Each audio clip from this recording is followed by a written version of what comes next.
This week is Trevor Penning's biggest week of his career, maybe the biggest 10 days.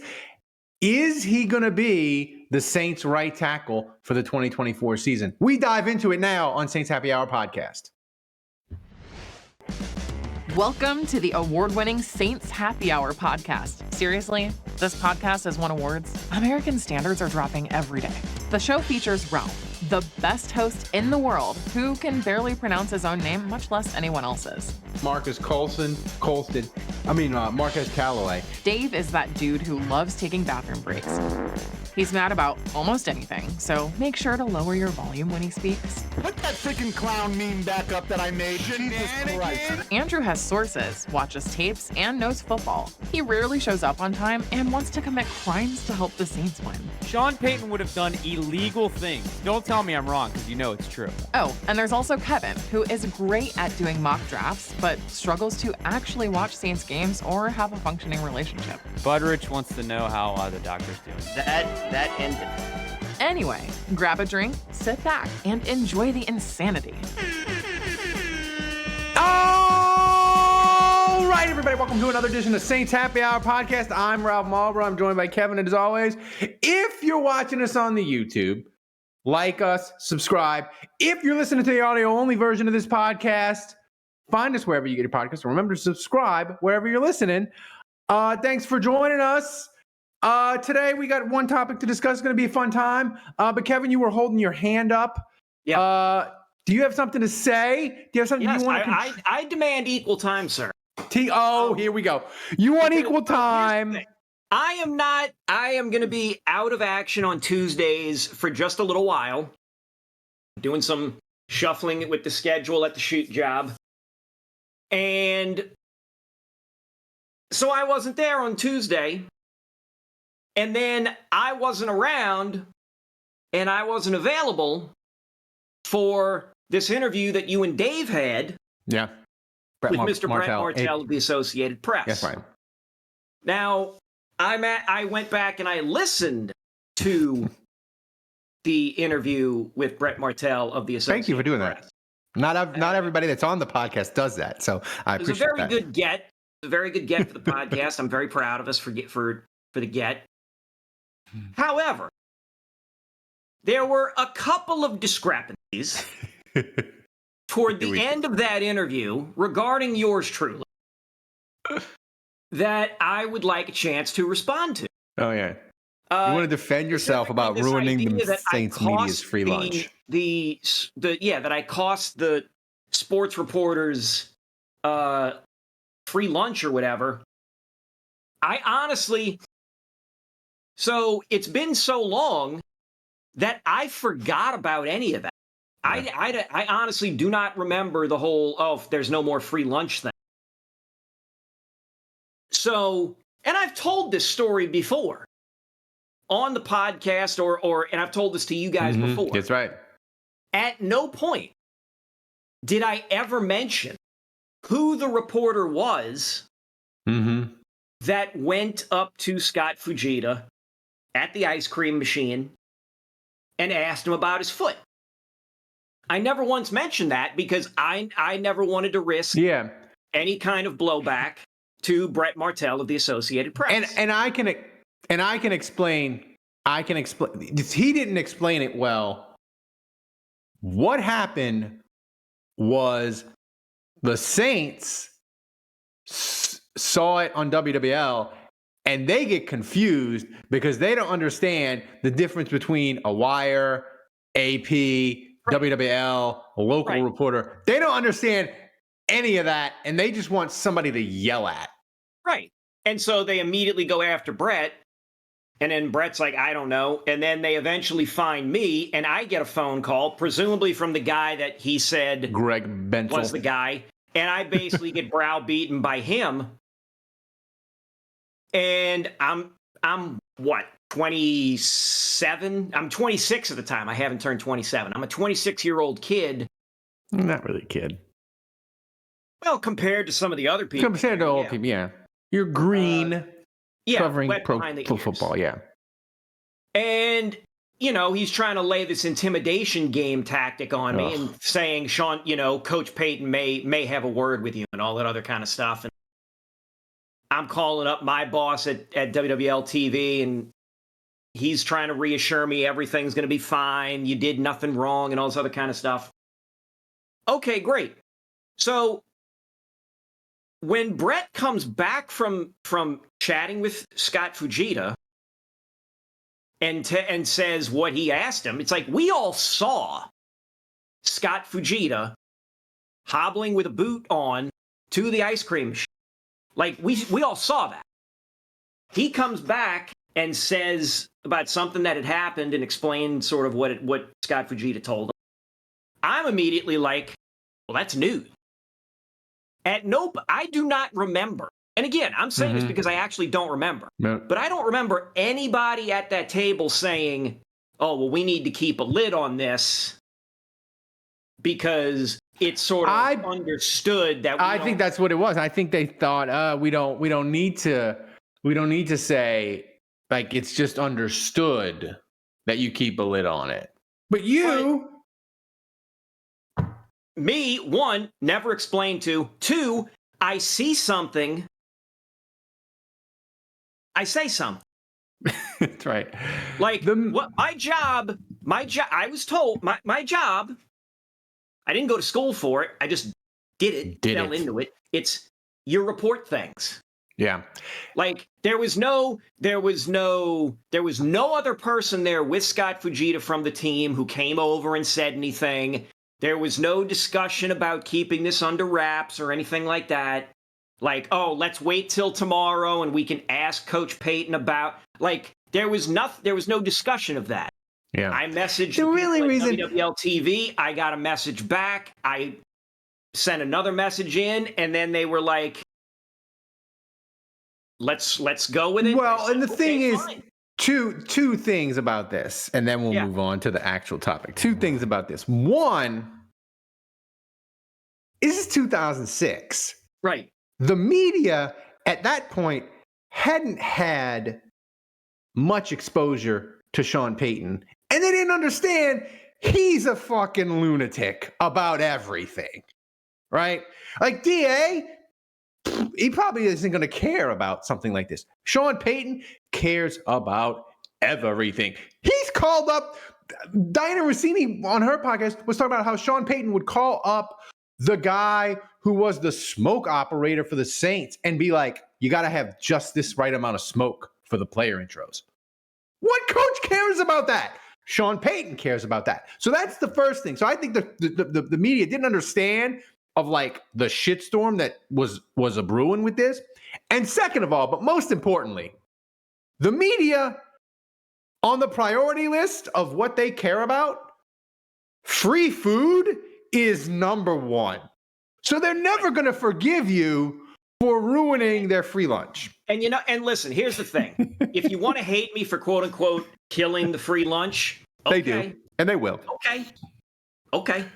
But here's the thing. If you got like point the finger, like getting mad at me, how about getting mad at the fucking team that sent Scott? Like, listen, look, if the coach wants to take the team for a fucking team bonding exercise at Waveland or wherever the hell it was in Biloxi or whatever, fine. Great. There should be team build, whatever. But if something happens, it is incumbent upon the local sports media to report on it. But if the Saints didn't want us to see Scott Fujita in a walking boot, there should have been somebody from that fucking team, like the guy that decided to make a phone call to me and browbeat me. Maybe he or one of his lackeys should have come into the building first and made sure the coast was clear. Or you come in and make sure the coast is clear. Otherwise, you shoo us out. Or, and I'll even give you more options because I'm a giving guy. I'll help the team do their PR work for them instead of just not reporting something I see and doing that kind of horse shit. I hate that. I despise that. in national media. Why shouldn't I despise it in sports media? That's right. You can either shoo us out, or you come in with Fujita and somebody else and you say, guys, you're going to see this. We will talk about it tomorrow. Hold off on it, please. Thank you. Or just tell Scott Fujita, bro, just hang back. The intern Right, the will intern go get you the ice cream. Soft serve ice cream. The intern will go, what you want? You want the vanilla? You want chocolate? You want the mix? You want the mix? We'll bring you all three. We'll bring it over. You have all three. You've been a good boy. You got a good boy. Foot. We'll go get you all three. That's what we'll do for you. We'll send a gopher out there to get it, and it'll be and there'll be no issue. Again, we've laid out what? 3 different solutions. 3 different options. Problem, and instead it's we're gonna be pissy. I'm calling the franchise from nearly 20 fucking years ago pissy. Actually, if they've continued this policy, then they're all a bunch of piss babies still. Yes. I don't care who from the team is still there or not there, or who listens to this or doesn't. You're a piss baby. If you drop the hammer on this, a serious football and you've allowed this to continue, you're a fucking piss baby. Go get some adult diapers and just wear them around the house and out in public now. See, Kevin, you're a fucking child. You're not even a child. You're a fucking baby. You are an absolute baby that you can't handle your own screw up. Your own screw up that got caught by a wet behind the ears fucking kid on his first training camp and did his job. Actually did his job and said, I see this thing. He's actually hurt. I'm going to write about it. Okay. And then to hold it against the rest of the media? You guys are you all are fucking lame. Lame. Lame. We are absolutely lame. We are a serious football podcast. We win awards. We are talking about football. We are talking about how the team was run and organized behind the scenes by a bunch of piss babies. That's right. And apparently, if Brett Martell of the Associated Press is to be believed, and I have no reason not to, that somehow the no free lunch policy is continued, then y'all are fucking piss babies. That extends to everybody. That goes from Gail. Make it right, Gail. Make it right. Gail, you got $1 billion you're sitting on. Toss these fucking guys a free Chick-fil-A or a Raisin Canes. Keep it local. Toss them a free Raisin Canes every once in a while. Danny and Clyde. Jesus Christ. Is it that hard? Is it right? Is it that difficult? That's right. Unbelievable. Unbelievable. So let's move to. I'm not mad at the media. I'm really not. No, I'm Saints. Mad. Sean Payton. Sean Payton's a dick. I mean, we love him. We loved him because he was he was loved him because he was our dick. I love Sean Payton, but that was a dick thing. I mean, we loved him because he was our asshole, but he's an asshole. I mean, he is, But he's like warm and cuddly most of the time, so we let him slide. Smoothie King, another local. Smoothies delivered. Another local. DA, hey, if DA or Derek Carr hear this, hey, you want to get some good press? Smoothie. Just come out with a couple of the little holsters and just start handing out the smoothie. Hey man, you want an angel food? Hey, who wants a gladiator? Hey, you want bananas and strawberry? Here you go. Here you go. We're gonna start a new policy of handing these out. I mean, I'm doing your PR for you. Yeah. Unpaid. Believe me, I could use the money. Yeah. Clown show. Absolute clown show. And now we're going to go from one clown show to another, Ralph. That's right. Go right ahead. Take us away. That's right. I'm fired up now. This episode of Saints Happy Hour podcast, if you're finding us, thank you. The Saints are playing an actual game. And probably the biggest topic that we care about or people are going to discuss, Trevor Penning. Now, I want to say this, Kevin. I believe when you add the Arizona game, which, depending on when you see this podcast or listened, it may have already happened. when you add the Arizona game, joint practices with San Francisco next week, and a game against San Francisco, this is probably the biggest 7 to 10 days of Trevor Penning's Saints career. Because, Kevin, he had a practice this past week. At the end of practice, Chase Young roasted him 3 straight times to end practice. He gave up 3 straight sacks against Chase Young. That ain't good. So, would you agree that Trevor Penning, in the next 2 games plus the joint practices, he's got to show that the Saints, he's got to show the Saints, I can be playable at right tackle. And if he doesn't show that he's playable at right tackle, the Saints have a huge decision to make very, very soon. I mean, they've been having a huge decision to make very, very soon. Like I looked at the guy's numbers last year, since it was a full season. According to PFF player grades, run blocking a 49, pass blocking a 60.8, a composite overall of 53.6. Bad. Those are bad numbers. That's bad. Like those are bad numbers. Like I this guy was brought in to be a starter, and it's like, yeah, he's a quote unquote starter, but he's a below average starter. No, not only below average. He was so bad they pulled him. This is right. Okay, so I'll go.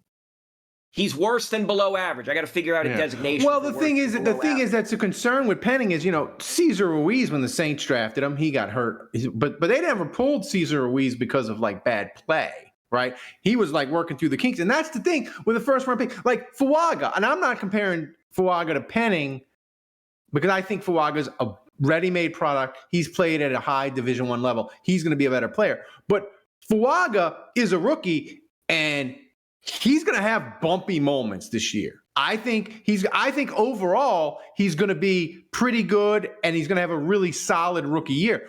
But there's going to be weeks, Kevin, where we're going to be like, "Ooh, that's what life is when you have a rookie left tackle, right?" But I don't think at any point are the Saints going to be like, "He's so bad we can't play him." They're just going to, like, his bumpiness, the Saints are going to ride it out, and we'll be like, "Man, November, that was really rough for Fuaga, but he's back to being really good.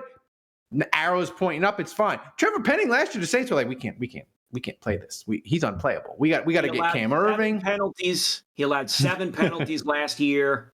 He allowed 4 sacks. He allowed 3 hits. Right. He allowed 19 total pressures. Like, I don't. Do you think he will get the sort of, it was a couple years ago, Peyton Turner with the Saints, they like played him a ton.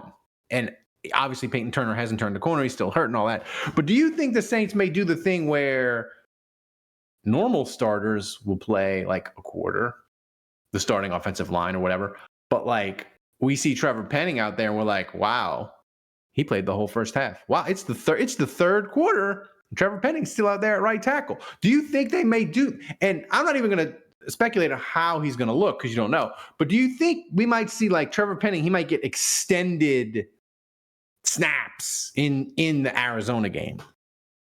I mean, you have to. You have to. Obviously,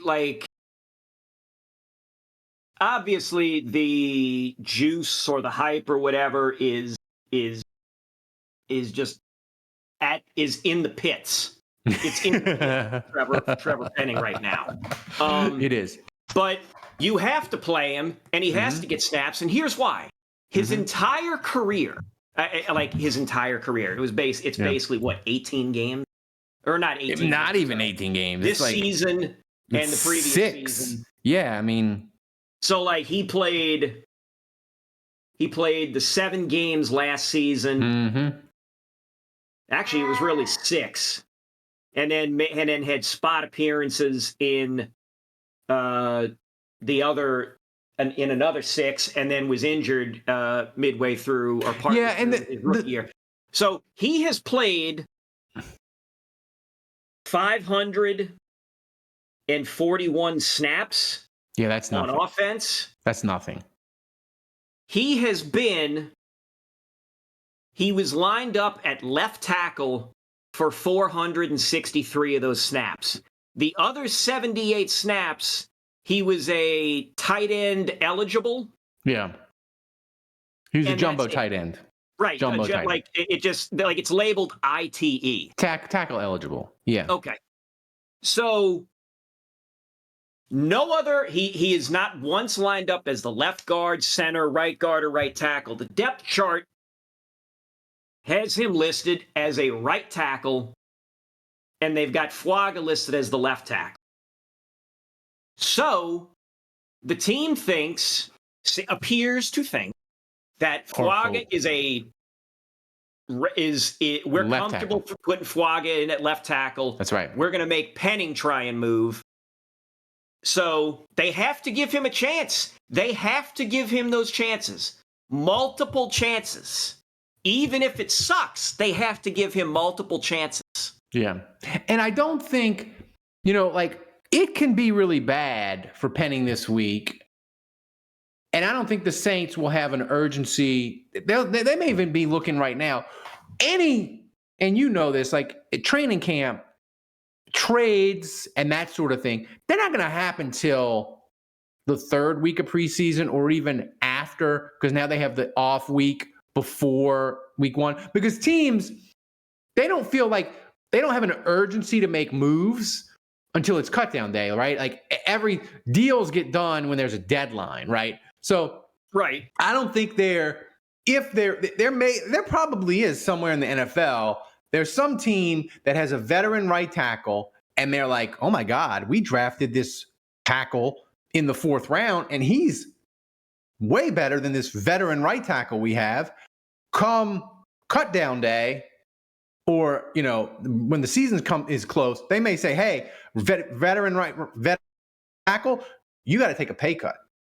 And that veteran may or may not want to do it, and they may try to trade him or cut him. But they're not going to do that now because injuries, they still have a lot of training camp and a lot of games left in the preseason. They're not going to do that move now, right?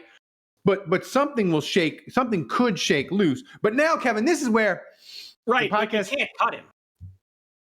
What? I'm sorry, you can't cut him because he would be a post June 1st cut.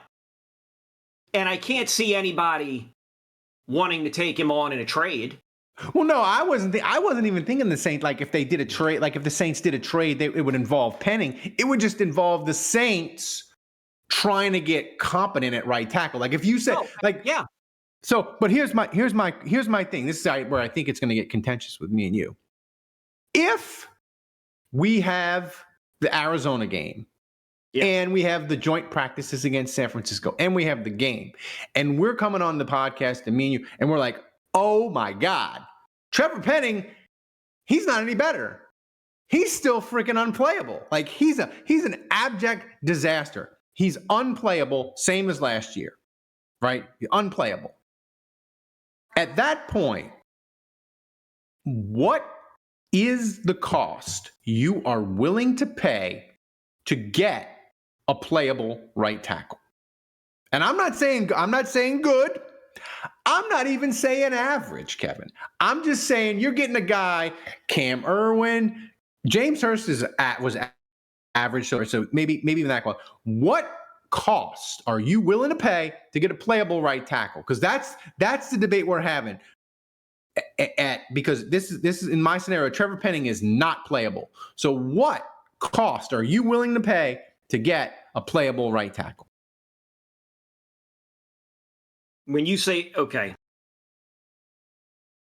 playable, they start all 17 games. They start all 17 games. And they are bang average. Bang average, maybe a little bit below average. Whatever the median or right. Whatever. Just that middle zone. That middle zone. They're either slightly above that or slightly below it. That's right. You would never say above average or below average. You would just say they are a bang average player. That's right. But they play all 17 games. They play all 17 games. And when you look at the PFF rankings, maybe on the right tackles, 1 to 32 or 1 to however many started games in the league, in the NFL, if it's 40, however many right tackles start because of injury, the Saints would trade for a dude 16. He'd be 16 to 20 in their rankings. Just completely average. You would run him off in a heartbeat for a better dude. Yeah. So what would you be willing to pay for that? Because the option is that or completely unplayable. So my question is, can the Saints, how far ahead draft-wise could the Saints trade a pick? I mean, you could trade it. You could trade a pick. Saints trade a 2026 draft. Oh, 100%. You could. Okay. And I'm going to give you just like a scenario. ESPN did 5 trades that they suggested teams can make. And this is not going to happen because I don't think in my entire life I've seen a 3-team NFL trade. Yeah, this ain't the NBA. This ain't the NBA. But they had the Saints, Bears, and Giants. The Saints receive Larry Borum, right tackle for the Bears. He's in a competition for the right tackle spot. He played last year, but they have other guy that they would rather be playing ahead of him. The Bears receive Azeez Ojulari, pass rusher, and the Giants receive the Saints 2025 5th-round pick. So that's in the area that you that's probably the high end of you're talking 4th, 5th-round pick. I can't see the Saints. I can't see them get a team giving the Saints a starting right tackle because the offensive lines in the NFL suck. Teams that was said last I think you guys mentioned that last year, and I've heard that mentioned before. It's been that way for 2-3 years. Lines sucks. Or they're precious commodity. If you have an offensive lineman worth above average or better, you hoard them like precious jewels. Yeah, and teams they're not. Yeah, and teams are so unlikely to trade guys like the Rams did a trade last year where they got a guard from Pittsburgh who was a starting guard, and everybody was like, "Wow." And Steeler fans are like, "We don't care. He's trash. We wanted to move him out." He ended up being really good for the Rams, and they extended him, so maybe that'll work out. But my point is, you get guard. Tackles is harder. Tackles is even harder. Yeah, and that's the thing. Here's the thing. The idea of a 5th-round pick for next year, that ain't it. Yeah, I think you're right. You're looking at, you got to go 3rd-round pick for next year. See, that's where I get squeamish. And I know, this guy. I'm telling you, 3rd-round pick, and I hate that idea. I hate it, Kevin, for 2 reasons. One, if you give up a 3rd-round pick and it's like a rental, for maybe it's a veteran guy that's a team thinks he's a starter, but he's their swing tackle, and they're not sure about him, and they don't really want to pay him. So they're like, okay, Saints, we'll trade him for a 3rd-round pick, and you get him for a year. I don't like that for a 3rd-round pick because here's my other thing. I don't want the Saints trading potential top 100 picks. Mm-hmm. Because, Kevin, I don't know where the Saints 2024 floor is. It might be 6-7 wins, which makes them 10th, which makes a 3rd-round pick in the 70. If you pick 11, that makes the pick 75, 76. But here's the thing. I don't know the floor. If you're picking top 3, that 3rd-round pick that we're talking about, that people are watching this or listening to this, they're 3rd-round pick, who cares? You care a lot when it's pick 66. Because the Saints are picking 2nd or 3rd, right? Right. So I that's my line in the sand. Like, I know if he's unplayable, I know it's bad. But even if you fix right tackle for this team, what's it getting you? Like, like even if you fix it and you make it average, like what's it really getting you for 2024? You know? It might. I mean, here's the thing. For the people who want the team to blow up, you wouldn't want this. Like, right. if you're really an absolute psycho and want this team to collapse and blow up, then you want this O-line to suck and for the rushing game to do absolutely dick, which means you're going to fuck over Alvin Kamara, but you want everything to go wrong with the offensive line because you want to see Derek Carr get his head bashed in That's right. in order to get him out and Spencer Rattler in. But guess what? The O-line won't magically be great because Spencer Rattler is behind center. If anything, it'll make Spencer Rattler look worse. That's right. Because he's a rookie and he don't know how to adjust the protections and get rid of the ball. For this young guy that can make some good throws, that is exciting, that legitimately could be the number 2 coming out of preseason and be the legit number 2. But if this O-line sucks and Derek Carr gets his ass beat and gets knocked out of a game, that's not going to suddenly become the Saints offensive line from 2009. That's not going to happen. They're going to be shitty, and then they're going to have a rookie quarterback, and he's going to get his brains beat in. And then what? Like all the hype and everything about Spencer Rattler, what? You're going to then carry on the hype while he's getting his head kicked in? And it's just going to lead to more strife and more, oh, well, you're doing this. Well, you're saying that. Well, you're this. Well, you're that. No, to hell with it. If you want the O-line, you want the O-line to be just good enough where Derek Carr doesn't get hurt, but plays badly enough that the Saints don't don't do anything, and then they can get cleared out, and then you can have your pal Spencer Rattler get in there, all that other kind of stuff. But for people who actually want the Saints to win, because we're rooting for laundry here, you want the offensive line to be better, which means you either want Penning to somehow to get something awakened inside of him at right tackle, or you want somebody to come in who is bang average, which means he's automatically far better than Penning, and then protect Carr, and we just see what happens. We see what happens. But yes, a 3rd-round pick for a 1-year rental, too high. No. If the Saints do trade a 3rd-round pick, I don't care if it's a 1-year rental or not. That leaves them with 5 picks going into the 2025 draft. And guess who's going to be on the trade down train yet again? That's right. Especially with that 1st-round pick. I don't care if the Saints, quote-unquote, bottom out and go 5-12. I'm going to be screaming, trade that 1st-round pick, get more picks back. I so would you can say have 7 or 8 picks. I would say this.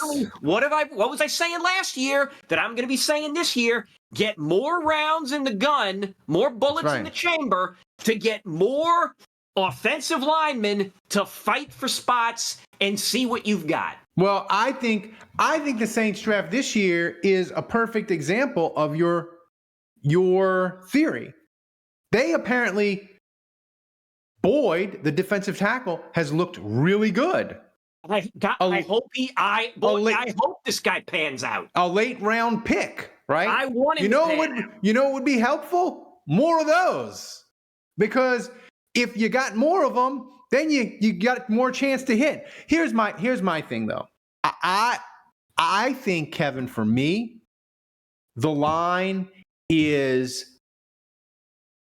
a 4th-round pick. I wouldn't like it if they traded a 4th-round pick to plug the hole. I wouldn't like it. But if Trevor Penning is unplayable, I'll understand it. I wouldn't like it, but I get it. Because you think of it, I could see it from the Saints' point of view of like, listen, he's unplayable. If the right tackle's unplayable, Derek Carr could get hurt. this whole thing could implode. A 4th round pick, I'm willing to do it. If you're doing it, I don't see a guy who's going to come. I don't see a team parting with somebody that's going to be a starter for a 4th. Well, no. You have to sweeten the deal. So it's got to be a 4th rounder in 2025, and then you got to throw another pick in there. Granted, no, what I think you get a 4th rounder in 2025, and maybe like the 2026 6th rounder. No, what I think it would be, what I think you'd get for a 4th rounder is you could get a guy I think you could get a guy in the for a 4th rounder. You could get a guy that is a team drafted very high in the 1st or 2nd round, and he's been average, and they're like, we don't plan on paying him. We have a guy who is going to replace him this year, and we're not paying him. So we're going to trade with the Saints because he's going to leave next year. And if he's bad again, he's not going to get a free agent contract. This 4th round pick for the Saints that we get is going to be the best we're going to do. We're not going to get a good comp pick for him because he's not signing somewhere else. And the Saints would look at him and say, hey, we had a really good grade on him. He wasn't good for Pittsburgh, but in the Kubiak offense, he can work.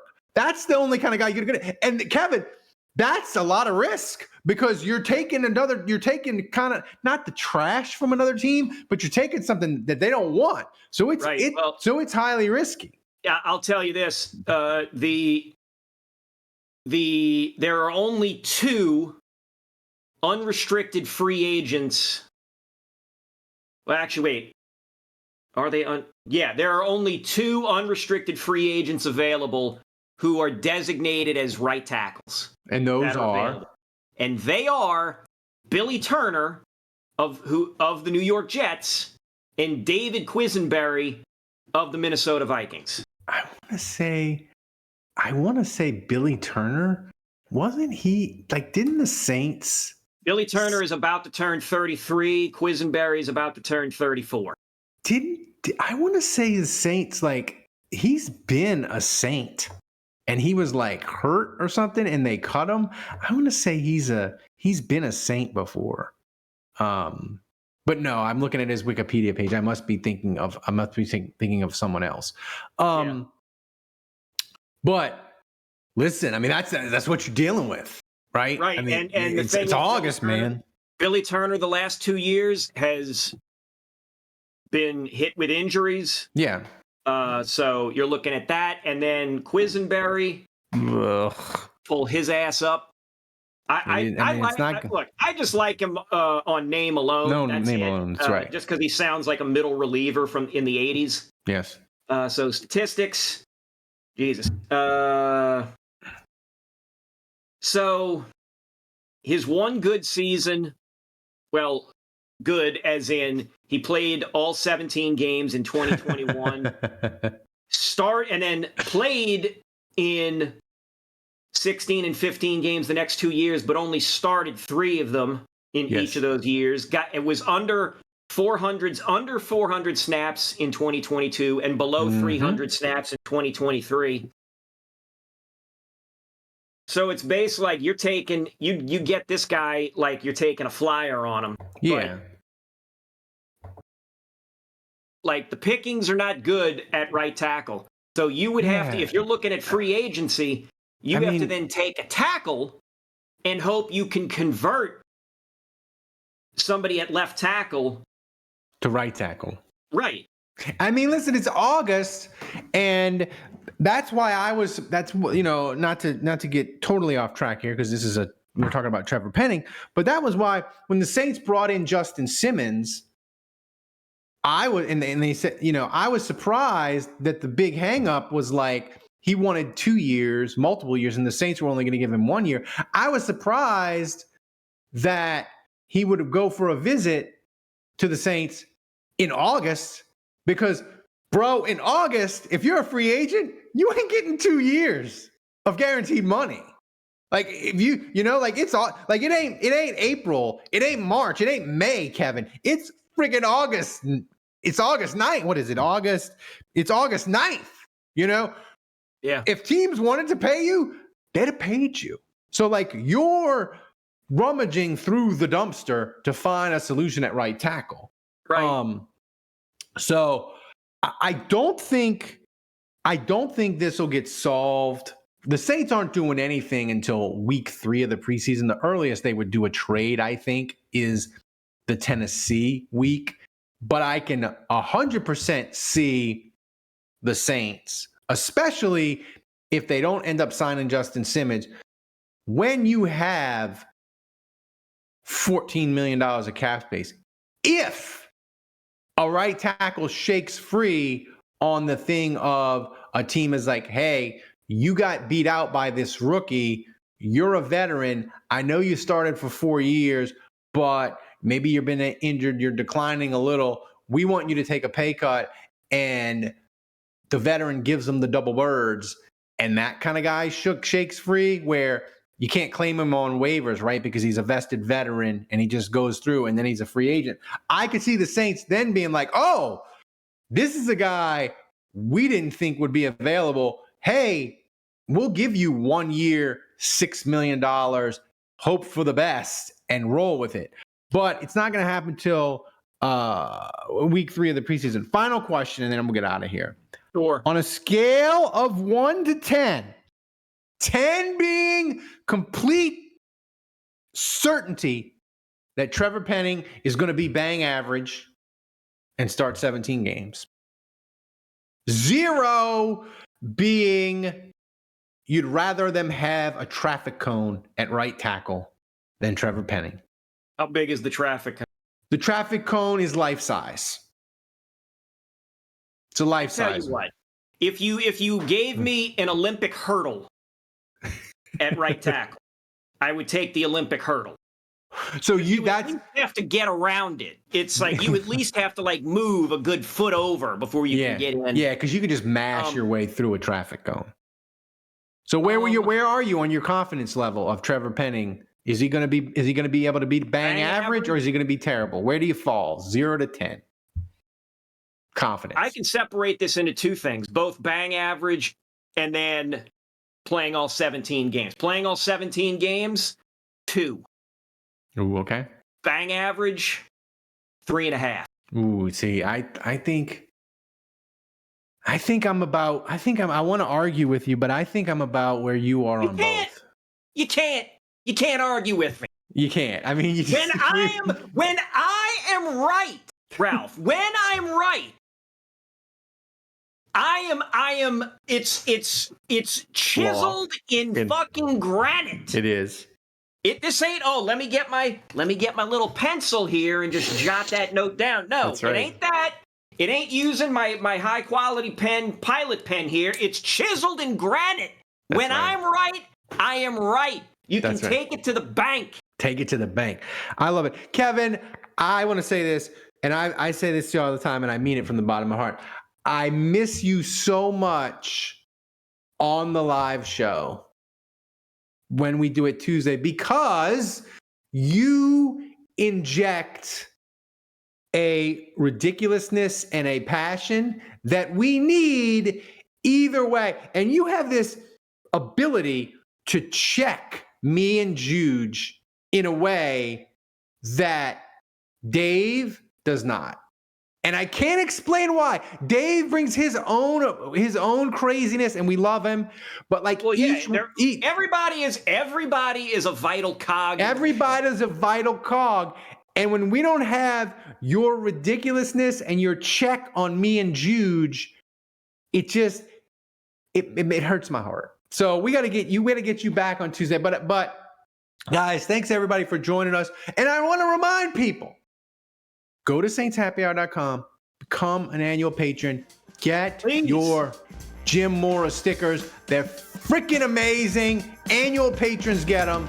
So do it. So thanks to Kevin for joining me. Thanks for Thomas running the show back in Poland. Thomas, I'm sorry I gave your microphone COVID. I apologize. We'll try to get that worked out for next week. Until next time, The bar is closed.